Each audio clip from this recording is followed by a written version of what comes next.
जय श्री राम मेरे तुला राशि के प्यारे जातक जातिका, मैं हूं आपके साथ आपका अपना डॉक्टर राज मिश्रा और आपका अपना पसंदीदा प्रोग्राम मानस ज्योतिष ज्ञान एक बार फिर से लेकर के आपके सामने उपस्थित हूं। और प्रयास है कि हम आपको एक अच्छी जानकारी इस कार्यक्रम के अंतर्गत प्रदान करने का प्रयास करें, आपको एक बेहतरीन जानकारी इस कार्यक्रम में देने का प्रयास करें। सो आप लोग बहुत कुछ जान सकते हैं इस कार्यक्रम से। बहुत सुंदर किसी ने कहा था, कैसे कह दूं बदले में कुछ नहीं मिला। कैसे कह दूं कि बदले में कुछ नहीं मिला, सबक कोई छोटी चीज तो नहीं। मैं इसलिए कह रहा हूं तुला राशि के लिए बात, क्योंकि बार बार लोग आपको धोखा देते हैं, बार बार अपमानित करने का प्रयास करते हैं, लेकिन फिर भी आप अच्छाई करना नहीं छोड़ते हैं।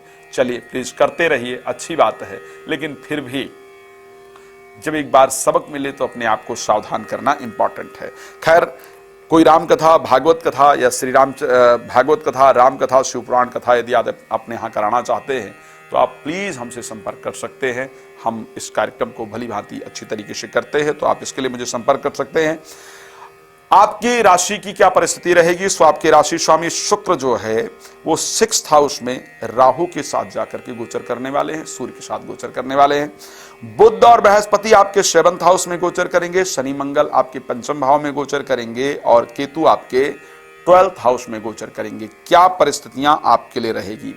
एक तो बृहस्पति का और बुध का दोनों प्लैनेट का 7th हाउस में आकर के गोचर करना, 5th भाव के अंतर्गत द्वितीयेश का और पंचमेश का संबंध, ये संयोग अपने आप में बहुत शानदार संयोग है आपके लिए।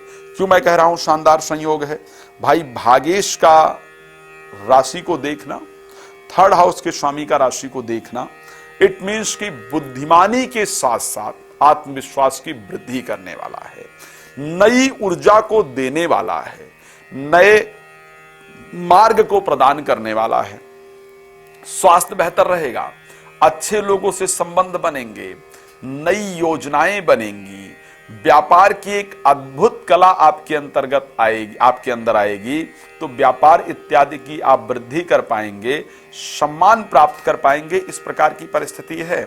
स्पेशली विवाह को लेकर के, जो विवाह नहीं हो रहा था, बहुत दिन से प्रयास कर रहे थे, वो विवाह आपका इस महीने तय हो जाए, इस प्रकार की परिस्थिति आपकी राशि में है।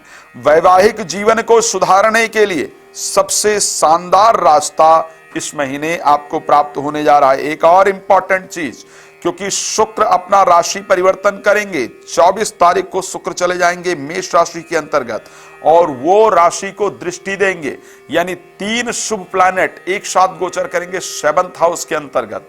तो इस महीने कुछ चमत्कारिक, कुछ बेहतरीन रिजल्ट आपको जीवन में प्राप्त होने जा रहे हैं। इस प्रकार की परिस्थिति आपकी राशि के अंतर्गत नजर आती है। लेकिन मैंने हमेशा कहा है कि हमेशा एक राशि के अंतर्गत सब कुछ बहुत बेहतर नहीं होता है और एक राशि के अंतर्गत सब कुछ बहुत खराब नहीं होता है। तो क्योंकि राशि स्वामी शुक्र आकर 6th हाउस में गोचर करेंगे, मंगल, सूर्य और राहु 2 पापक ग्रहों से जाकर के पीड़ित होंगे और ये परिस्थितियां कब तक रहने वाली है? ये परिस्थिति रहेगी 24 तारीख तक। सूर्य खैर चेंज कर लेंगे 13 तारीख को।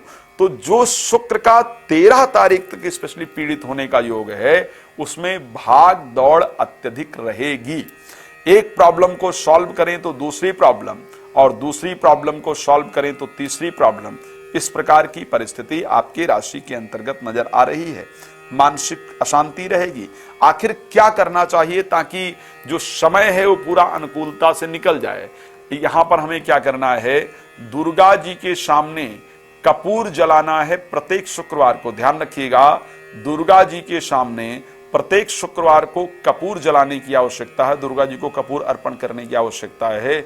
इससे आपको बहुत बेहतरीन रिजल्ट प्राप्त होगा, एक पॉजिटिव रिजल्ट आपको निश्चित रूप से प्राप्त होगा। तो एक तो सबसे पहला कार्य इसको करना है जिससे ये भाग दौड़ आपकी ना रहे। दूसरा, इस महीने पर स्पेशली 13 तारीख तक की बात कर रहा हूं, 13 तारीख तक शेयर मार्केट इत्यादि में पैसा लगाने से आपको बचना है। लॉटरी, सट्टा इत्यादि पर पैसा लगाने से बचना है।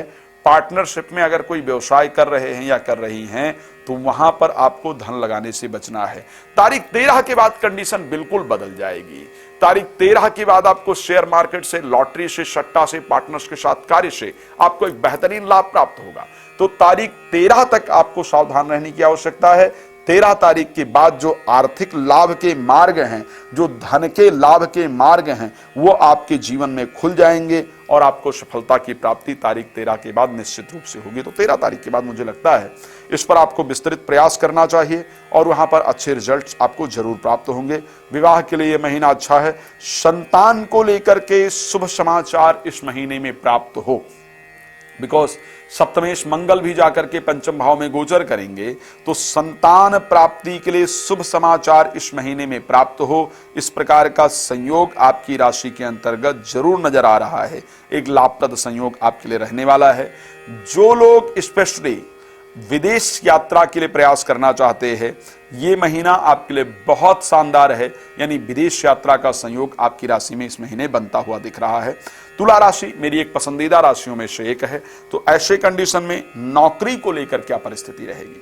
नौकरी में परिवर्तन करने का सुंदर संयोग 15 तारीख के बाद मिलेगा। 20 से लेकर के 24 तारीख के बीच में कुछ नए जो आपने अप्लाई इत्यादि किए हैं वहां से रिप्लाई आएगा, आपको नए ऑफर प्राप्त होंगे। व्यापार वृद्धि के लिए 12 से लेकर के 15 तारीख तक का जो समय 3 दिन का होगा, इसमें कुछ नए रास्ते आपको प्राप्त होंगे। खैर, भगवान आपको बहुत प्रसन्न रखें, ये मेरी शुभकामना हमेशा आपके लिए रहती है और इसी शुभकामना के साथ मैं आगे बढ़ता हूं। दोबारा एक बार बताना चाहूंगा कि जो लोग तुला राशि के हैं उनके लिए क्या उम्र है तो क्या परिस्थितियां हो सकती हैं, स्पेशली ध्यान रखिएगा। अगर कोई बच्चा 4 मास या 16 मास का है, 4 मास या 16 मास का है, तो उसमें रोग उत्पन्न होने का संयोग है। उसके स्वास्थ्य का विशेष ध्यान रखना चाहिए। अगर कोई व्यक्ति 21 या 33 वर्ष का है तो जल से कष्ट उत्पन्न हो, इस प्रकार की परिस्थिति है। 41 वर्ष के हैं तो हेल्थ पर विशेष ध्यान रखना है। 51 वर्ष के या 61 वर्ष के है तो किसी भी देवता या ब्राह्मण या संत इत्यादि का आपको अपमान नहीं करना है, इसको ध्यान रखिए। रात को 9 बजे, दोपहर को 12 बजे आपके लाइव आता हूं। मेरे साथ लाइव जुड़ सकते हैं, अपने बारे में सब कुछ पूछ सकते हैं जो आपको जानकारी अपने बारे में प्राप्त करना है। उसके साथ अगर कोई, मैंने दोबारा कहा कि आगे या पीछे बात करना चाहते हैं तो कॉल अपॉइंटमेंट लेकर बात कर सकते हैं। राम कथा, भागवत कथा, संगीत में कोई प्रोग्राम इत्यादि यदि आप आयोजन करना चाहते हैं तो आप हमसे संपर्क कर सकते हैं। जय श्री राम, बहुत धन्यवाद।